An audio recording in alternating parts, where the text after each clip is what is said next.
रक्षा मंत्री राजनाथ सिंह ने कहा, सिर्फ भारत के लोग ही नहीं बल्कि दुनिया भर के कई लोग अटल बिहारी वाजपेयी की शख्सियत से परिचित है। उनकी व्यक्तित्व में एक सरलता थी, उनका स्वभाव बहुत मनोरंजक था। वह मेरे मार्गदर्शन रहे और कई भारतीय राजनेताओं को उनका आशीर्वाद प्राप्त हुआ।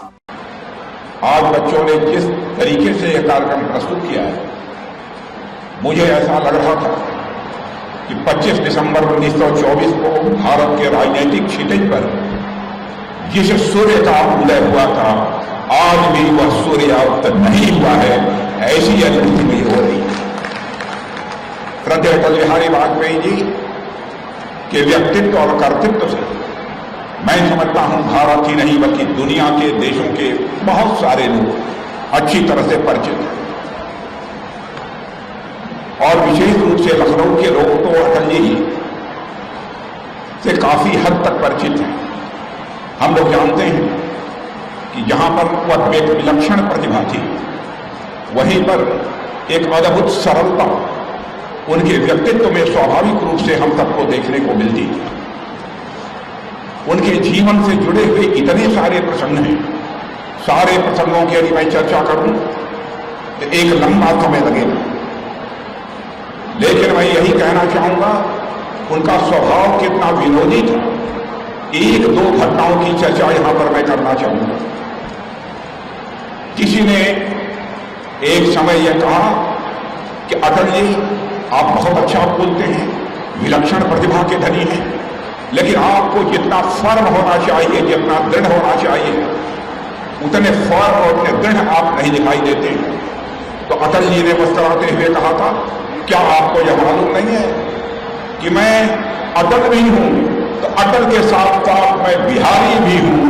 ऐसा कहकर पूरे माहौल को ही हल्का कर देने का काम हमारे अटल बिहारी वाजपेयी जी ने किया। ऐसा उनका अद्भुत व्यक्तित्व था। एक बार पाकिस्तान गए थे, पाकिस्तान एक कार्यक्रम को संबोधित कर रहे थे, प्रेस के लोग मौजूद थे।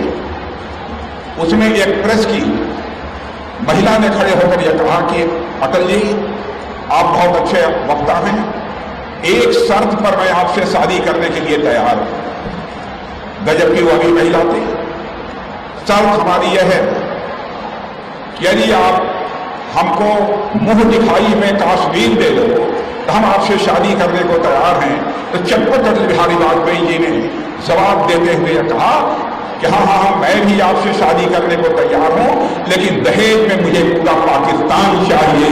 यह कहकर पूरे माहौल को हल्का करने का काम श्रद्धेय अटल बिहारी वाजपेयी जी ने किया। अभिभावक के रूप में भी मुझे विशेष रूप से उनका मार्गदर्शन प्राप्त हुआ है और मैं जानता हूं कि हिंदुस्तान के बहुत सारे नेताओं को उनका आशीर्वाद प्राप्त हुआ है और उनके मार्गदर्शन में ही उन्होंने एक अपनी शख्सियत भारत की राजनीति में बनाई है। मंत्रिमंडल में भी उनके साथ मुझे काम करने का अवसर मिला है और एक बार जिस समय एक वोट से सरकार भारत की संसद में उनकी गिर गई थी, उनके भाषण को हिंदुस्तान ही नहीं दुनिया के दूसरे देशों में रहने वाले जो हमारे भारतीय मूल के लोग थे, उन्होंने सुना और मैं कह सकता हूं वो अद्भुत भाषण था। भाषण को समाप्त करते हुए उन्होंने कहा था कि मैं अपनी सरकार को बचाने के लिए मैं किसी पार्टी को तोड़कर अपनी सरकार नहीं बचाना चाहूंगा। यह हमारा इकबाल कभी से स्वीकार नहीं करेगा। यह आदरणीय अटल बिहारी वाजपेयी जी ने कहा था।